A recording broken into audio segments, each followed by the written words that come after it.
Warning, this podcast contains bad words and stories about drugs and sex and overthrowing the government. Proceed with caution. Thank you. And now on to our show.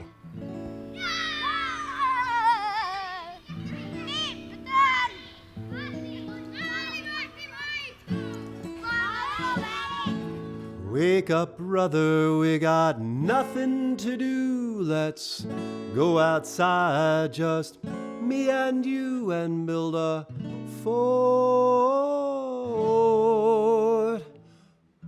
We'll pack a lunch, won't be home till after dark. Then after dinner we can sneak back out. You know that high school girl I've been telling you about? Well, she gets undressed about 8:45, and we can watch her do it from the big old pine next door. She got a room on the second floor. Well, looks like another fucked up day in paradise. Well, since there's nothing to say, this episode 149, has no title, no name. So this episode is Nameless, which is a name. Well, and that just goes to show that which we tried to push away comes closer. That's just the nature of things. If you believe infinite intelligence. Not naming reminds us of all names, none and all, some and many. So, I can't really not name this episode. I'm going to call it Nameless, but that's a name. Nameless is a name. A steady flow of friends and family are coming through. You break an arm, and eight other arms sprout forth, and suddenly there's a lot happening, though there's nothing much to tell. I could describe recent actions and events, but that wouldn't even touch, couldn't begin to convey the water mountains that we're sailing up and over, one after another. Big water slides under our bows and falls back from our sterns. Each upward surge makes us heavy with the rapid charge of potential energy, each slipping down a giddy loss of altitude and weight from kinetic discharge. Poetic metaphors like surfing the mystery or embarking on an emotional expedition imply action that hasn't been taken. I can feel energy cycling in and out, even if circumstances appear unchanged. Imagination is a future sense. We have these 5 senses, supposedly. Imagination is sensing the future. How does the future feel? We touch and taste alternate realities, ideally choosing what feels most enlivening, delicious, exciting, then tune towards the radiant signal of joy our new future pulses out. It's not that we're using imagination to see the future. We use imagination to construct the future. I guess it's more than a sense, because your hearing doesn't necessarily make sound. Your seeing doesn't necessarily make sight, or does it? Actually, there's some perspectives that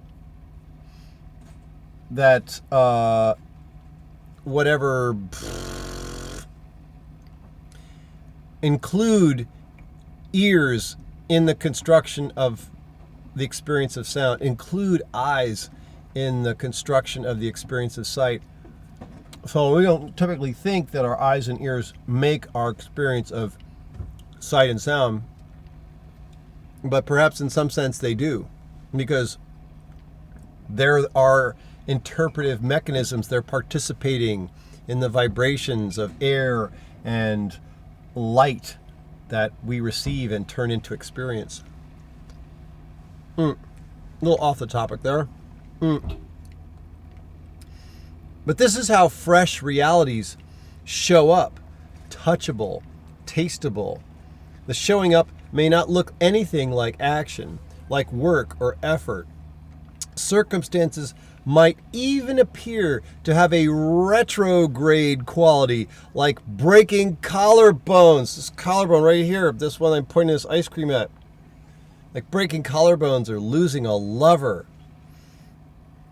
Back in episode, 140 something or other, Caravan, we proposed a string of torches or headlights inevitably heading towards us over a dark and craggy terrain.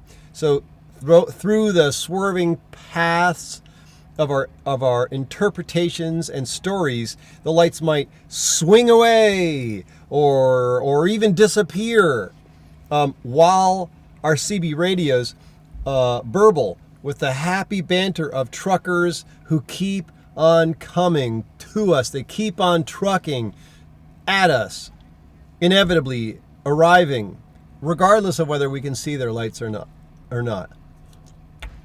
Whether we can perceive their lights as approaching or going away. They are inevitably coming towards us.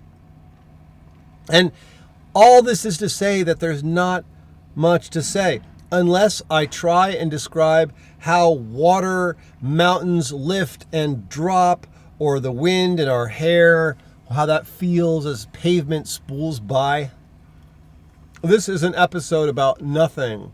And what to say when what's more interesting is invisible. This is an episode about nothing. And what to say when what's most interesting is invisible. There we go. Let's embrace sloppy overlap. Is there such a thing as sloppy overlap? Too many things all happening at once? Feeling overwhelmed? Only if that's the story I choose to tell. There was a plan, a projected sequence of events, wrapping up financials, iterations of the screener, sorting out family assets, arrival of reinforcements, a brief vacation, festivals, and then getting started on a movie studio design and logistics for the next feature. Cut to slow motion, bouncing off pavement. My arm is healing. Today I went for follow-up x-rays with a new doctor.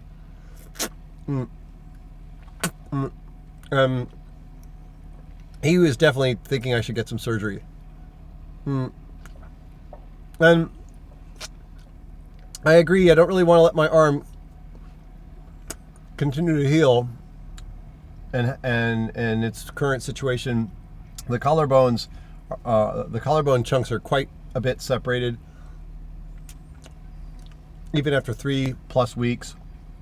So I either have to get a plate in there or some other intervention. I might have to go see a Chinese bone setter. That's my other option. If I act immediately, I could see a Chinese bone setter on Sunday. Alternately, I could get my arm plated, my collarbone, my clavicle plated on Monday. And so I'm kind of choosing between Western and Eastern, which I am often going on and on about. Not necessarily Eastern medicine, but just trust and uplift and mystery. And it's not like I don't know the efficaciousness of this Chinese bone setter. I'm pretty convinced that he could take care of me. But I really have. It's really now down to this incredible clear choice, this yin-yang, Western or Eastern. And as Milagros pointed out, I could do the Eastern, and then if that didn't work, I could do the Western. So got to think about this a little bit longer, maybe another day tonight. Got to think about it. But anyway, I feel like I'm sniffing into the sweet smell of fresh baked bread. That's the metaphor du jour for this day. 2 podcast episodes today to catch us up. Episode 149 has been pushed into week 150 because there's no point pulling the loaf out of the oven until the oven. No, let's try that again. There's no point pulling the loaf out until the oven has finished having fun, doing what ovens love to do. I wasn't feeling fully baked last week. Nothing to say and all. There's still nothing to say. There's never anything really to say. There really is no reason to ever speak at all. There's no point in talking ever. Yet, today I want to flow. The writing feels ready, and so talking can too. And it does. It feels pretty good to be talking to you right now. The transition from action to dreaming, from reportage to magical musings, from progress to door opening randomly. Hey, let's close that again. Hang on. There we go. A little sound effect for you there. Where was I? Let's start that little sentence again. The transition from action to dreaming, from reportage to magical musings, from progress to presence. We are all already aware of what works best.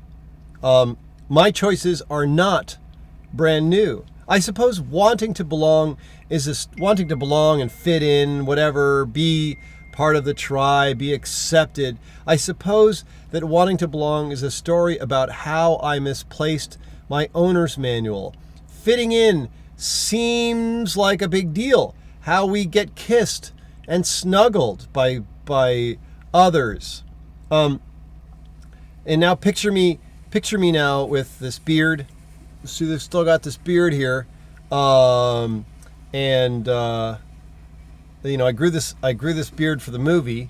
I'm growing this beard for the movie. I was planning to shoot another scene or two real quick in this character, and so that was the reason why I have this beard. Okay, that's fine.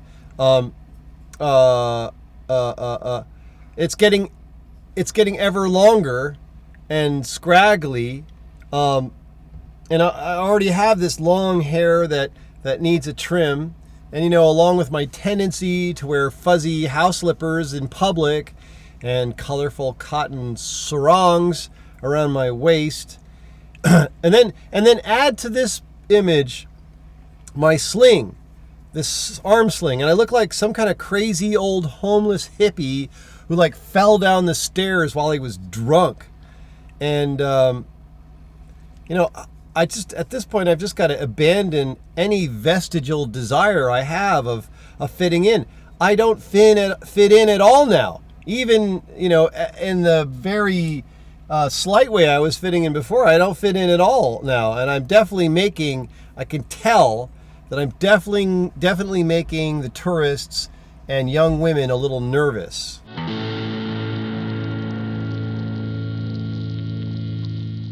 Dan Kelly, Sri Fuji Split, one-handed typist, fictional character incarnate, a scary version of myself set loose upon the world.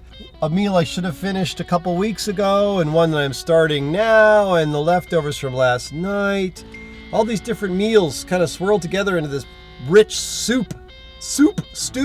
There's more going on than any plan of man any plan of man can contain. So I just got to roll and flow and glide and slip and groove and abide and bloom and delight. I only want to fit in to the flow of cosmic yumminess. No story can hold me. No words describe this life. No titles, no names. I am nameless, and my echo is everywhere.